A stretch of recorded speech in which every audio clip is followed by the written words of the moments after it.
ही तजेंगे रे पावर, तू न तजे अब ही पे,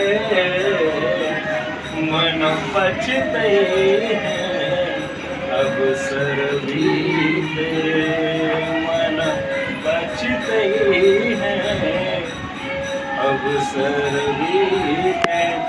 लेकिन जब समय निकल जाएगा फिर कुछ होने वाला नहीं है। अगर अभी वजन नहीं किया और बाद में फिर पछताने से, अब फिर पछताए होत का जब चिड़िया चुग गई थे। प्रहलाद जी कह रहे हैं कुमार बालकों से, जो और राक्षस के बालक वहां पर पढ़ते थे, उनसे प्रहलाद जी आए कर, चलो भैया अपन जाकर के खेल के हैं, अपन गुरु जी नहीं अपन खेलेंगे। प्रहलाद जी ने कहा भैया चले जाना, पहले आकर के 2 मिनट हमारे पास बैठो तो सही। वे आकर के बैठे। प्रहलाद जी ने कहा भैया खेलने से आज तक आपको मिला क्या है? बड़े बड़े भी खेलते हैं, ताश के पत्ते और अन्यत्र कार्यों में लगे रहते हैं, तो खेलने खाने से कभी मन बढ़ता नहीं है। इस मन को तो जितना बढ़ जाता है भूख, नींद और भोग, और घटत घट जाते हैं भूख, इनको जितना बढ़ाते जाओगे ये बढ़ती जाएंगी। कोई सोने से 10-12 घंटे सोते, लेकिन जो नींद पूरी हो गई नहीं होती, नहीं बढ़ती जाती है, और इनको जितना घटा दो उतना घटती जाती है। अरे कहा भैया अभी हमारी उम्र थोड़ी है वजन करने की है, और अभी तो हमारे खेलने खाने के दिन है। भैया खेलने खाने के दिन कभी समाप्त नहीं होते। अभी जो अवस्था है, जो अभी कर लोगे फिर बाद में होने वाला नहीं है। तुम्हारा चरित्र क्या धर्मान भागवतान्य। अभी कुमार अवस्था में अगर तुमने जो, जैसे मान के चलो हम जब किताब में लिखते हैं ना, तो किताब में अगर हमने शीश से लिखा है तो मिटाया जा सकता है रबड़ से, पर अगर पक्के पेन से लिख दिया फिर मिटने वाला नहीं। अगर बचपन में हमने जो अभ्यास कर लिया वही हमारा बुढ़ापे तक रहेगा। अगर बचपन में वजन नहीं किया और फिर नए अभ्यास डालने का प्रयास किया कि बुढ़ापे में वजन हो जाए, तो बचपन से जो तेरी मेरी किया है ना, जो दूसरों में लगे रहे वही होगा। वजन का हाँ रूप तो ले सकते हैं, माला ले सकते हैं, लेकिन वजन होगा नहीं। हाथ में माला चल रही है, कर में तो माला फिरे, जीव फिरे मुखमाए, पर मनवा तो चहुदिस फिरे। ये तो सुमिरन नहीं चलेगा तो सब, लेकिन सुमिरन होने वाला नहीं है, पर चिंता लगी रहेगी है हमारी। अगर करना है तो अभी से शुरू से मन लगा लो, नहीं तो बाद में फिर मन लगने वाला नहीं है। बाद के संसार के काम के भी नहीं रहने, क्योंकि अंत में फिर बेबी। और अगर भगवान के हो जाएंगे तो फिर भगवान अपने भक्तों के लिए क्या क्या बन जाते हैं। सखुबाई जी का चरित्र जिन लोगों ने सुना होगा, सखुबाई के लिए भगवान और उनके लिए बंधे रहे, उनसे पिटते रहे, सखुबाई के पति से, सखुबाई का रूप बना करके मार खाते रहे, डंडे मारते, उनको लात भी मारते तो वे सहन करते। भगवान अपने भक्त के लिए क्या क्या नहीं बन जाते। नंदा नाई था, और नंदा नाई एक जगह राजा की यहाँ सेवा करने जाया करता था, और संतों की भी बड़ी सेवा करता था। अब संतों की सेवा करते करते एक दिन काफी संत आए और बड़े लेट हो गए। अब लेट हो गए तो उस दिन राजा के यहाँ जा नहीं पाए। राजा सजा देता था, इसलिए भगवान ने सोचा कि मेरे भक्त को कोई सजा ना हो। भगवान खुद नंदा नाई बन करके चले गए और राजा की उस दिन सेवा करी, पाँव भी दबाए, उनकी मालिश भी करी। राजा को नींद आई, सुबह उठा, ऐलान किया भैया ऐसी जैसी आज मेरी सेवा हुई ऐसी तो नंदा नाई ने कभी सेवा की ही नहीं, ऐसी नींद मुझे कभी आई ही नहीं, ऐसा सुकून कभी मिला ही नहीं। नंदा नाई को बुलाओ, हम उसे उपहार देंगे, उनको बुला करके लाओ। नंदा नाई को बुलाया गया। नंदा नाई सोच रहा शायद मुझे सजा मिलेगी। नंदा नाई को बुलाया, कहा भैया तुमने जो सेवा करी और हम बड़े, तुम मांग लो तुम जो कुछ चाहते हो।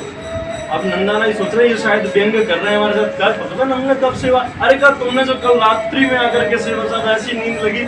अब नंदा को समझ में आ गई कि मैं वहाँ साधु की सेवा करता रहा ना संतों की सेवा, तो ठाकुर जी कहीं यहाँ आकर के मेरा इस बार आकर के राजा की सेवा तो नहीं करी। आंखों में अश्रु आ गए कि अब तो भगवान ही आए होंगे, उनके अलावा कोई और है नहीं कि कोई आकर के यहाँ पर सेवा दे सके। तो जब मेरी वजह से अगर भगवान को कहीं आना पड़े, हे भगवान, हे राजा साहब, आप तो ऐसा करो कि आज के बाद हमें ये नौकरी नहीं चाहिए, इससे हमारी छुट्टी कर दो, बस इतना मांगते हैं।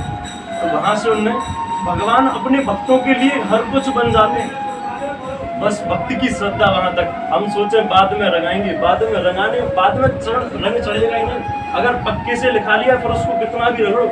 गुरु जी के पास जाकर के गुरु पूर्णिमा पे आओ, दीक्षा लो और फलाना ढिमका खूब, लेकिन अगर तुमने शुरू से पक्के पेन से लिखवा लिया है, अपनी मान्यताएं किसी ने पहले से रख ली है कि नहीं भैया ये तो यही सही है, फिर गुरु जी खूब रगड़ने का कोशिश भी करें, छूटेगा नहीं। अगर ज्यादा रगड़ा तो हो सकता है वो कागज और फट जाए, क्योंकि पक्की पेन से लिखवा लिया है ना, तो वो होगा नहीं। हमारा जीवन है, घटना है, इसमें हमें मरना है, सबको मरना है, पर कुछ ऐसा करें, अगर हमने अपने आप को बदल लिया, रास्ते बदल लिए तो मंजिल भी बदल जाएगी, बाकी फिर गड्ढे में तो सब जा ही रहे बड़े। अरे दुनिया ऐसी जा रही है शौक में, इनके पास ये चीजें, वो तो बेड़िया चाल चल रही, तो हम भी उनके पीछे हो जाए। अंधों की जैसे लाइन जा रही है तो उनके पीछे कोई जा रहा है और हमें तो दिख रहा है ना कि ये लोग गलत जगह जा रहे हैं, तो हम उस लाइन से अलग हट जाएं, लेकिन हम सब चलते ही जाते हैं। तो भगवान अपने भक्तों के लिए केवल छोटे मोटे नहीं, रणछोड़ दास जी जहाँ, रणछोड़ राय भगवान जी जहाँ विराजमान है डाकोर में, वहाँ पर एक भक्त थे श्री रामदास जी, और रामदास जी बचपन से ही सेवा किया करते थे। उनके यहाँ आते और रोज नित्य प्रति दर्शन करते और वहीं ठाकुर जी को कीर्तन सुनाया करते थे। एकादशी में पूरी रात्रि कीर्तन करते, उनको कीर्तन सुनाते, द्वादशी में कभी द्वादशी भी रुक जाते। अब वो उनकी अवस्था ऐसी हुई कि चलते फिरते नहीं बनता, लेकिन फिर भी ठाकुर जी के यहाँ जाने से मन भरता नहीं। कहीं गिर करके जा रहे हैं, कभी चोटें लग रही हैं, फिर भी जा रहे हैं। ठाकुर जी को बड़ा दुख हुआ, एक दिन उनसे कहा, बात होती थी जैसे श्रीनाथ जी की गोविंद जी से विठ्ठल जी से होती थी, ऐसी वहां पर रणछोड़ राय जी भगवान की और रामदास जी से बात होती थी। तो रामदास जी से कहा कि देखो भैया, अब आपकी अवस्था बहुत ज्यादा हो गई है, आप अब यहाँ मत आया करो। अरे वहीं से सेवा कर लिया करो, हम जानते तो हैं आपको, आपसे आप यहाँ मत आया करो। क्या भगवान, हमने तुमसे सलाह मांगी का नहीं मांगी ना, तो आप हमें हमारा आने का जब तक माने, जब तक हमारे शरीर में जान है, हिम्मत है, तब तक हम सेवा करते रहेंगे, यहाँ आते रहेंगे। अरे भाई भैया, काम से देखा नहीं जाता आपकी ऐसी हालत, कल नहीं देखी जाती तो फिर आप बताओ कोई उपाय। कहा ऐसा करो कि फिर आप हमें अपने यहाँ ले चलो घर, तुम्हें भी नहीं आना पड़ेगा और हम तुम्हें अपने घर। अरे कहा फिर ये पुजारी ये सब कैसे ले जाने देंगे, यहाँ सब सेवा आपके दर्शन करने के लिए आते हैं। उन्होंने कहा ऐसा करो, तुम जब एकादशी में आते हो कीर्तन करते हो, द्वादशी में रुकना, और उस रात्रि में जब पुजारी जी बंद कर देंगे हमारा दरवाजा, हमें शयन करा देंगे, तो पीछे खिड़की लगी है। अरे कब पीछे, कब वो तो हमारे हाथ में है ना, हम खोल के रखें, तुम आ जाना और हमें फिर वहां से ले जाना। हमने कहा ठीक है प्रभु जी, आप क्या क्या, और हम तो चाहते ही है कि आपके पास निरंतर रहें, हम आएंगे आपको लेने के लिए। एकादशी आई और ये बैलगाड़ी से आए, बैलगाड़ी लेकर के आए, तो पुजारियों ने सोचा कि अरे ये बैलगाड़ी लेकर के न जाने, लेकिन उन्होंने सोचा कि चलते नहीं बनता, शायद इसलिए बैलगाड़ी लेकर के आए। रामदास जी ने बैलगाड़ी एक तरफ लगा दी और बैलगाड़ी लगा करके कीर्तन में लग गए।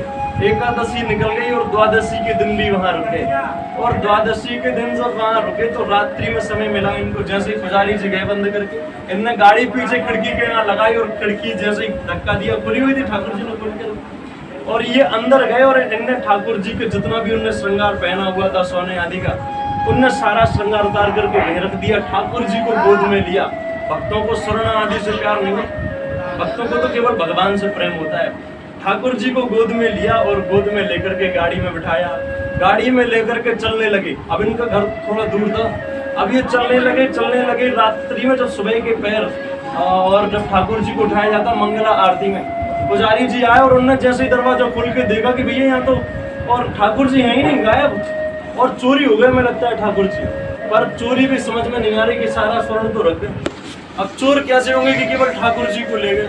अब उनने देखा कि भैया सब जगह पता करो, कोई आसपास के ना, आजू बाजू के गांव में सब जगह पता किया पर कहीं पे नहीं मिले। तो किसी ने बताया कि रामदास जी पे तो कोई भरोसा करता नहीं कि वे कैसे ले जाएंगे चोरी करके, लेकिन फिर किसी ने कहा कि बैलगाड़ी लेकर के आए थे, कहीं ऐसा नहीं कि वे ले गए।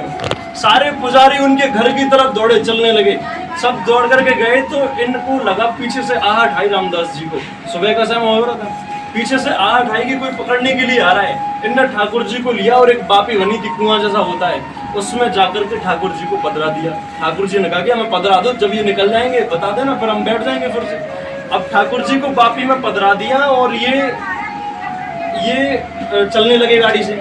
अब ये चलने लगे, पुजारी आए और उनने तो पक्का मान लिया था कि यही लेकर के जा रहे हैं। तो उनने उनसे देखा नहीं रामदास जी को कि रामदास जी की क्या स्थिति है, पीछे से आकर के चाकू मार दिया। इन्होंने ठाकुर जी की चोरी करी है, चाकू मार दिया। और उनसे जब आजू बाजू देखने लगे रामदास जी के पास, कहीं ठाकुर जी नहीं मिले। बाद में अकेले में पछता रहे, भैया गलत किया, हमने ऐसे नहीं मारना चाहिए था।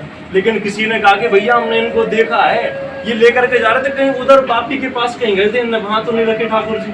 सभी लोग वहां चल के गए तो बापी में देखा कि पानी के साथ साथ रक्त सा भी कुछ लाल लाल बह रहा है। गए तो देखा कि ठाकुर जी के यहाँ कोई जैसे रामदास जी को मारा था ना, यहाँ चाकू का निशान और वहां से रक्त की धारा प्रवाहित हो रही। तो भगवान भक्तों के भी अपने ऊपर ले लेते हैं कष्ट। हमें लगता है कि भैया हमारे पास इतने बड़े कष्ट कभी लगा ही नहीं।